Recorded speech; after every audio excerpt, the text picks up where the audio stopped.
राजनीति का ब्रह्मास्त्र समझकर लहराया था, वही अब उनके गले की फांस बन गई है।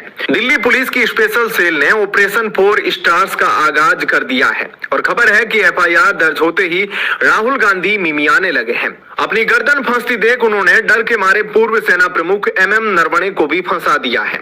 आज की इस इन्वेस्टिगेटिव रिपोर्ट में हम पर्दा उठाएंगे कि कैसे पूर्व सेना प्रमुख को फंसाते फंसाते राहुल गांधी खुद ही कानून के फंदे में बुरी तरह फंस गए हैं। सारा विवाद शुरू हुआ पूर्व थल सेना अध्यक्ष जनरल एमएम नरवणे की किताब 4 स्टार्स ऑफ डेस्टिनी से। राहुल गांधी का दावा था कि इस किताब में गलवान और अग्निपथ को लेकर सरकार की पोल खोली गई है, लेकिन असली खेल यहीं से शुरू होता है।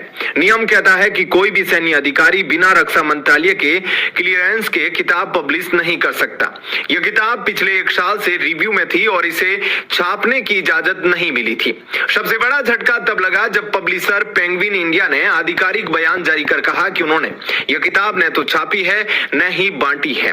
तो सवाल यह है कि जो किताब दुनिया में कहीं उपलब्ध ही नहीं, वो राहुल गांधी के पास कहां से आई? क्या यह रक्षा मंत्रालय से चुराई गई फाइलों का हिस्सा है? जैसे ही दिल्ली पुलिस की स्पेशल सेल ने जांच शुरू की, राहुल गांधी के तेवर अचानक बदल गए। कल तक जो राहुल गांधी जनरल नरवणे की तारीफों के पुल बांध रहे थे, आज वही राहुल गांधी कहने लगे हैं या तो जनरल नरवणे झूठ बोल रहे हैं या पब्लिशर।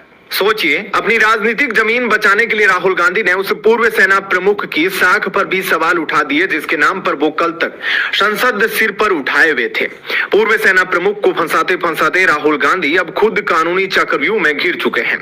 हमारी जांच में एक और सनसनीखेज खुलासा हुआ है। सोशल मीडिया पर वायरल फुटेज साफ दिखाते हैं कि राहुल गांधी जो किताब संसद में लहरा रहे थे, उसके अंदर के पन्ने पूरी तरह खाली और सफेद थे।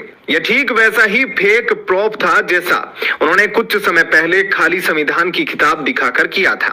क्या राहुल गांधी केवल एक झूठ को सच की शक्ल देने के लिए फर्जीवाड़ा कर रहे थे? क्या संसद को गुमराह करना ही उनका एकमात्र मकसद था? अब दिल्ली पुलिस की स्पेशल सेल इस बात की जांच कर रही है कि अप्रकाशित किताब का पीडीएफ इंटरनेट पर किसने लीक किया। संवेदनशील सैन्य जानकारियों को सार्वजनिक करना ऑफिशियल सीक्रेट एक्ट के तहत एक गंभीर और गैर जमानती अपराध है।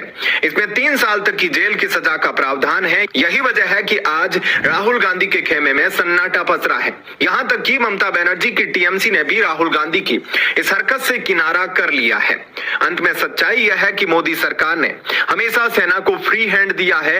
जनरल नरवणे की किताब के उस लीक हिस्से में भी यही लिखा है कि संकट के समय पीएमओ ने सेना को स्पष्ट आदेश दिए थे कि जो उचित समझो वो करो। राहुल गांधी ने इसे सरकार की कमजोरी दिखाना चाहा, लेकिन यह तो सरकार की सेना पर अटूट विश्वास की जीत है।